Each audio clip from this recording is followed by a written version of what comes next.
ಮಲೆನಾಡು ಶಿವಮೊಗ್ಗದಲ್ಲಿ ನಿಧಿ ಚೋರರ ಅಟ್ಟಹಾಸ ಇನ್ನೂ ನಿಂತಿಲ್ಲ.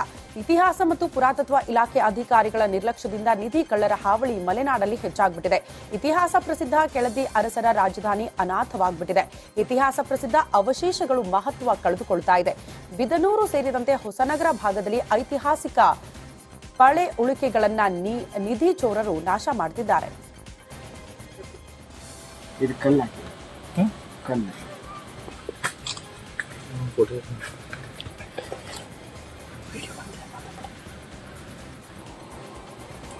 ಇದು ಸಾಯಿ ಕಬ್ರು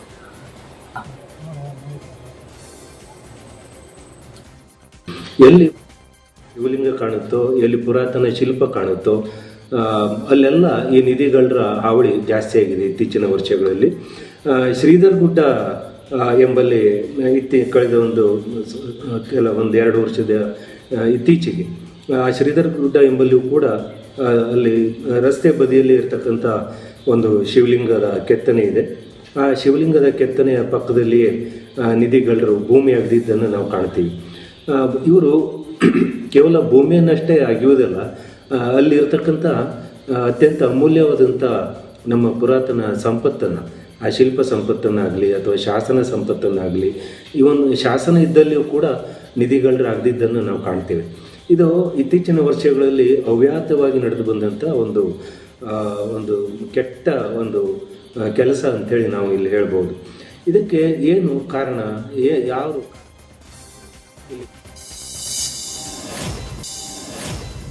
ದಕ್ಷಿಣ ಕಾಶಿ ಹಂಪಿಗೆ ಆಗಮಿಸಿದ ಹನುಮ ಮಾಲಾಧಾರಿಗಳು ತುಂಗಭದ್ರಾ ನದಿಯಲ್ಲಿ ಪುಣ್ಯ ಸ್ನಾನ ಮಾಡಿ ಮಾಲೆಗಳನ್ನು ವಿಸರ್ಜನೆ ಮಾಡಿದ್ದಾರೆ. ಇನ್ನು ಶ್ರೀ ವಿರೂಪಾಕ್ಷ ದೇಗುಲದ ಆವರಣ, ತೇರು ಬೀದಿ, ಕೃಷ್ಣ ದೇಗುಲ ಸೇರಿದಂತೆ ಪಾರ್ಕಿಂಗ್ ಜಾಗದಲ್ಲಿಯೂ ಕೂಡ ಸಂಪೂರ್ಣ ಹನುಮ ಮಾಲಾಧಾರಿಗಳಿಂದ ಕೇಸರಿಮಯವಾಗಿತ್ತು. ಹನುಮ ಮಾಲಾಧಾರಿಗಳಿಂದ ಹಂಪಿ ಸದ್ಯ ಕೇಸರಿಮಯವಾಗಿದೆ.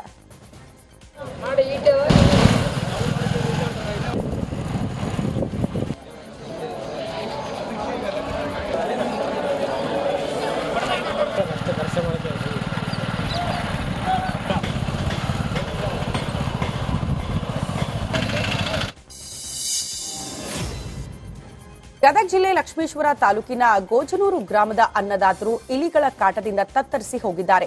ಕಡಲೆ, ಮೆಣಸಿನಕಾಯಿ ಸೇರಿದಂತೆ ಹಲವು ಬೆಳೆಯನ್ನ ಇಲಿಗಳು ಹಾಳು ಮಾಡ್ತಾ ಇದೆ. ಬೆಳೆಗಳನ್ನ ಇಲ್ಲಿ ಹಾಳು ಮಾಡ್ತಾ ಇದೆ. ಮುಂಗಾರಿನಲ್ಲಿ ಭಾರಿ ಮಳೆಯಿಂದ ಇಲಿಗಳ ಕಾಟ ಹೆಚ್ಚಾಗಿದ್ದು ರೈತರು ಇಲಿಗಳ ನಿಯಂತ್ರಣ ಮಾಡೋದಕ್ಕೆ ಇಲಿ ಪಾಷಾಣದ ಮೊರೆ ಹೋಗಿದ್ದಾರಂತೆ.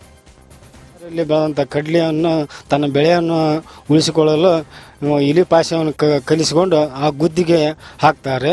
ಅದು ಆ ಕಾಳನ್ನು ತಿಂದು ಒಂದು ತಾಸಿನಲ್ಲಿ ಅದು ಪ್ರಾಣ ಬಿಡುತ್ತೆ. ಈ ರೀತಿ ರೈತ ಪ್ರತಿಯೊಂದು ಬೆಳೆ, ಇವತ್ತು ಮೆಣಸಿನ ಗಿಡ ಇರ್ಬೋದು, ಈರುಳ್ಳಿ ಇರ್ಬೋದು, ಕಡ್ಲಿ ಇರ್ಬೋದು, ಶೇಂಗಾ ಇರ್ಬೋದು, ಈ ರೀತಿ ಇಲಿ ಪಾಶ ಕಲಿಸಿ ಆ ಗುದ್ದಿಗೆ ಹಾಕ್ಲಿಕ್ಕೆ ಅಂದರೆ ಬೆಳೆದಂಥ ಬೆಳೆ ಪೂರ್ತಿ ತಿಂದು ಹಾಳು ಮಾಡ್ತಿದ್ವಿ. ನಮ್ಮ ಬೆಳೆ ನಾವು ರಕ್ಷಣೆ ಮಾಡ್ಕೋಬೇಕಂದ್ರೆ ಈ ರೀತಿ ನಾವು ಇಲಿ ಪಾಶವನ್ನು ಕಲಿಸ್ಕೊಂಡು ಹೊಲದಲ್ಲಿ ಗುದ್ದಲ್ಲಿ ಹಾಕ್ತಾ.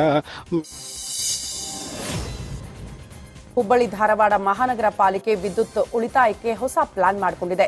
ಧಾರವಾಡ, ಹುಬ್ಬಳ್ಳಿ, ಅವಳಿ ನಗರದ ಬೀದಿ ದೀಪಗಳಿಗೆ ಎಲ್ಇಡಿ ಬಲ್ಬ್ ಅಳವಡಿಸುವುದಕ್ಕೆ ಪ್ಲಾನ್ ಮಾಡಿದ್ದಾರೆ.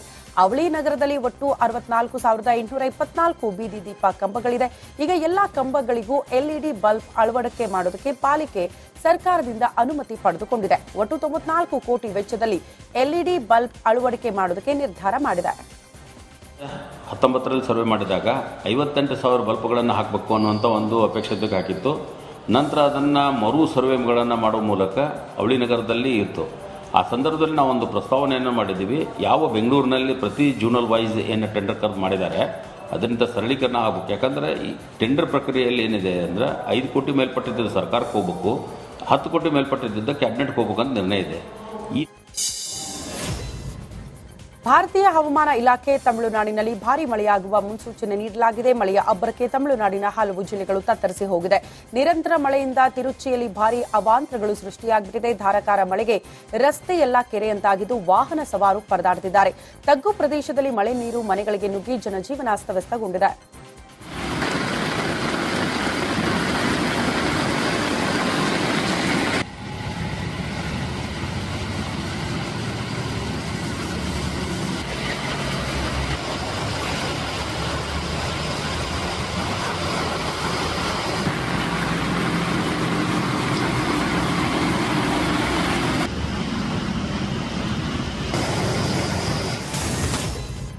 ಮಲೆನಾಡು ಶಿವಮೊಗ್ಗದಲ್ಲಿ ನಿಧಿ ಚೋರರ ಅಟ್ಟಹಾಸ ಇನ್ನೂ ನಿಂತಿಲ್ಲ.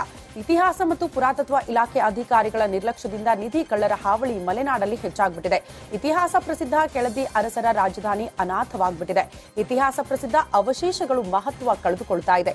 ಬಿದನೂರು ಸೇರಿದಂತೆ ಹೊಸನಗರ ಭಾಗದಲ್ಲಿ ಐತಿಹಾಸಿಕ ಪಳೆ ಉಳಿಕೆಗಳನ್ನ ನಿಧಿ ಚೋರರು ನಾಶ ಮಾಡ್ತಿದ್ದಾರೆ.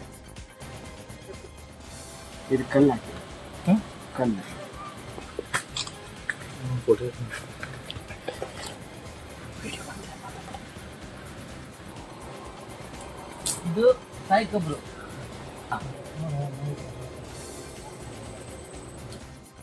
ಎಲ್ಲಿ ಶಿವಲಿಂಗ ಕಾಣುತ್ತೋ, ಎಲ್ಲಿ ಪುರಾತನ ಶಿಲ್ಪ ಕಾಣುತ್ತೋ ಅಲ್ಲೆಲ್ಲ ಈ ನಿಧಿಗಳರ ಹಾವಳಿ ಜಾಸ್ತಿ ಆಗಿದೆ ಇತ್ತೀಚಿನ ವರ್ಷಗಳಲ್ಲಿ. ಶ್ರೀಧರ್ ಗುಡ್ಡ ಎಂಬಲ್ಲಿ ಕಳೆದ ಒಂದೆರಡು ವರ್ಷದ ಇತ್ತೀಚೆಗೆ ಶ್ರೀಧರ್ ಗುಡ್ಡ ಎಂಬಲ್ಲಿಯೂ ಕೂಡ ಅಲ್ಲಿ ರಸ್ತೆ ಬದಿಯಲ್ಲಿ ಇರತಕ್ಕಂಥ ಒಂದು ಶಿವಲಿಂಗದ ಕೆತ್ತನೆ ಇದೆ. ಆ ಶಿವಲಿಂಗದ ಕೆತ್ತನೆಯ ಪಕ್ಕದಲ್ಲಿಯೇ ನಿಧಿಗಳರು ಭೂಮಿ ಅಗೆದಿದ್ದನ್ನು ನಾವು ಕಾಣ್ತೀವಿ. ಇವರು ಕೇವಲ ಭೂಮಿಯನ್ನಷ್ಟೇ ಅಗೆಯುವುದಿಲ್ಲ, ಅಲ್ಲಿರ್ತಕ್ಕಂಥ ಅತ್ಯಂತ ಅಮೂಲ್ಯವಾದಂಥ ನಮ್ಮ ಪುರಾತನ ಸಂಪತ್ತನ್ನು, ಆ ಶಿಲ್ಪ ಸಂಪತ್ತನ್ನಾಗಲಿ ಅಥವಾ ಶಾಸನ ಸಂಪತ್ತನ್ನಾಗಲಿ, ಇವನ್ ಶಾಸನ ಇದ್ದಲ್ಲಿಯೂ ಕೂಡ ನಿಧಿಗಳರು ಅಗೆದಿದ್ದನ್ನು ನಾವು ಕಾಣ್ತೇವೆ. ಇದು ಇತ್ತೀಚಿನ ವರ್ಷಗಳಲ್ಲಿ ಅವ್ಯಾತವಾಗಿ ನಡೆದು ಬಂದಂಥ ಒಂದು ಕೆಟ್ಟ ಕೆಲಸ ಅಂಥೇಳಿ ನಾವು ಇಲ್ಲಿ ಹೇಳ್ಬೋದು. ಇದಕ್ಕೆ ಏನು ಕಾರಣ, ಯಾರು?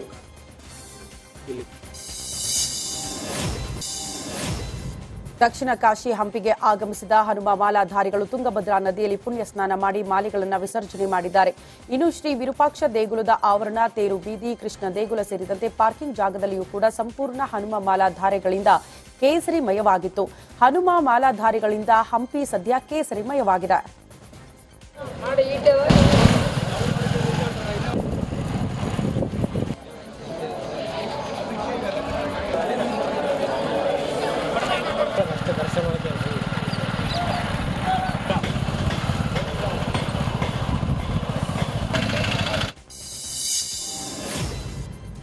ಗದಗ ಜಿಲ್ಲೆ ಲಕ್ಷ್ಮೇಶ್ವರ ತಾಲೂಕಿನ ಗೋಜನೂರು ಗ್ರಾಮದ ಅನ್ನದಾತರು ಇಲಿಗಳ ಕಾಟದಿಂದ ತತ್ತರಿಸಿ ಹೋಗಿದ್ದಾರೆ. ಕಡಲೆ, ಮೆಣಸಿನಕಾಯಿ ಸೇರಿದಂತೆ ಹಲವು ಬೆಳೆಯನ್ನ ಇಲಿಗಳು ಹಾಳು ಮಾಡ್ತಾ ಇದೆ. ಬೆಳೆಗಳನ್ನ ಇಲ್ಲಿ ಹಾಳು ಮಾಡ್ತಾ ಇದೆ. ಮುಂಗಾರಿನಲ್ಲಿ ಭಾರಿ ಮಳೆಯಿಂದ ಇಲಿಗಳ ಕಾಟ ಹೆಚ್ಚಾಗಿದ್ದು ರೈತರು ಇಲಿಗಳ ನಿಯಂತ್ರಣ ಮಾಡೋದಕ್ಕೆ ಇಲಿ ಪಾಷಾಣದ ಮೊರೆ ಹೋಗಿದ್ದಾರಂತೆ. ಇಲ್ಲಿ ಬೆಳೆದಂಥ ಕಡ್ಲೆಯನ್ನು ತನ್ನ ಬೆಳೆಯನ್ನು ಉಳಿಸಿಕೊಳ್ಳಲು ಇಲಿ ಪಾಶವನ್ನು ಕಲಿಸಿಕೊಂಡು ಆ ಗುದ್ದಿಗೆ ಹಾಕ್ತಾರೆ. ಅದು ಆ ಕಾಳನ್ನು ತಿಂದು ಒಂದು ತಾಸಿನಲ್ಲಿ ಅದು ಪ್ರಾಣ ಬಿಡುತ್ತೆ. ಈ ರೀತಿ ರೈತ ಪ್ರತಿಯೊಂದು ಬೆಳೆ, ಇವತ್ತು ಮೆಣಸಿನ ಗಿಡ ಇರ್ಬೋದು, ಈರುಳ್ಳಿ ಇರ್ಬೋದು,